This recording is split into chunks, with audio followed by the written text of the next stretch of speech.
Alright, so today on the radio upgrade channel we have this Comand 2.5D made by Bosch, and obviously what we're going to do is put Bluetooth in it. I'm going to show you guys how I did it. I mean, the point of demos is probably kind of moot, but yeah, let's try it out. So the radio is completely off right now. As you can see, it's not connected. I've previously paired to it. You turn the radio on, and hopefully it connects. Let's see. Alright, and now we're on radio, and I've done this mod the simplest way, using the tape mechanism, which is on the top. So theoretically you don't need to take anything but this cover off and the tape module. I'll show you guys later. So anyway, we're now connected. And let's actually hit play.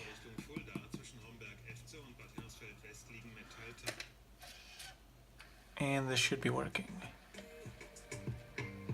And it is. So yeah, that's pretty much it. And now moving on to how I actually achieved this. Let's pop the lid off. This actually has no screws, so it's kind of nice. Alright. And you can probably see my interventions already. Let's zoom in a tiny bit. And so the situation is the following. I have a Bluetooth 4.0, one of the ubiquitous CSR 8645 modules. You can get these for like 10 bucks. It is a 5 volt unit, not a 12 volt one. And this is very important because we can tap into the 5 volt line that's throughout the radio, right? So there's a 5 volt rail. And that only comes on when the radio is on. So you get in the car, turn it on, the radio turns on, powers up the Bluetooth module so it's not always on, and at power up it automatically connects to your phone. So if it would be constantly powered on, you would have to manually pair to it every time, connect to it every time.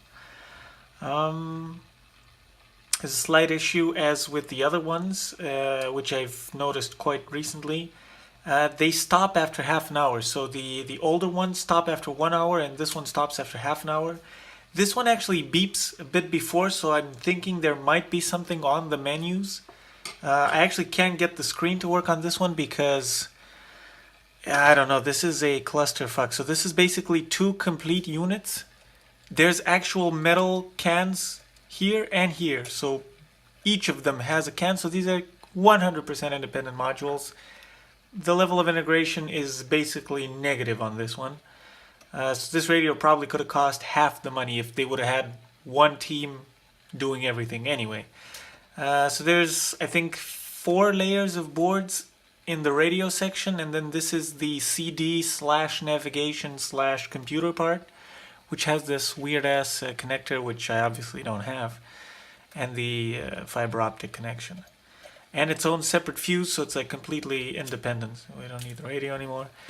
And yeah, that is basically why I don't get the screen to work. Why I can't get the screen to work. And anyway, so this will stop after, this will beep after like 27 minutes. I hope you can select something on the screen and just hit continue or some crap, I don't know.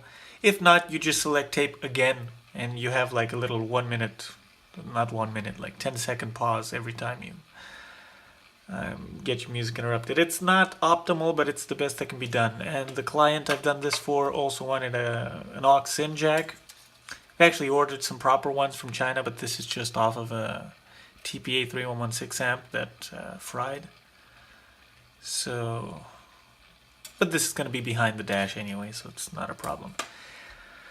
So now let's go on to a computer, and I'll show you guys an image that will contain the board with the cassette preamplifier and the back of the tape mechanism, right? So the one below that has the actual connector on it. There's the 2 points that you can hook into. In this case I've hooked both the Bluetooth and the aux-in simply in parallel. This is not too elegant, but it really works impeccably, right? And okay, you run the risk of running both the Bluetooth and the aux at the same time, but how many people will do that and how often will they do it? So I'm pretty sure it's fine. And I'm pretty sure the chips can survive the one-off event or even more, right? So I did have it happen and it was fine. And yeah, so basically just connect your left and right channels. We're going to be, you can cut the wires. I've marked them with an X on the lower left part of the image. You can cut those. In my case, I didn't because I wired my cables on the upper board. But again, what I did is cut it off at the chip, basically, right off the next to the pin. And I've done this mainly in case the tape head picks up any Bluetooth noise, right?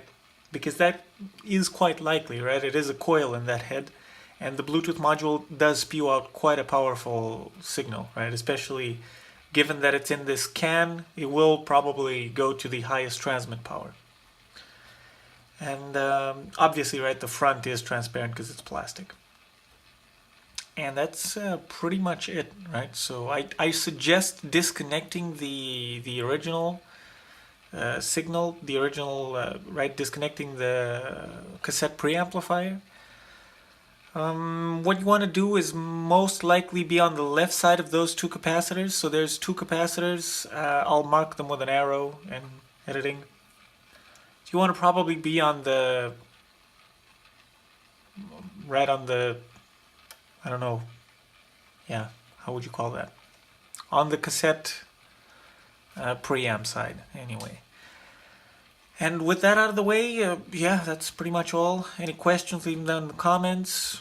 So far, it sounds impeccably. There's minimal Bluetooth noise, only if you turn on the volume like full on. Only then can you hear a tiny little bit of interference, but that's quite fine. So yeah, have a good one, guys.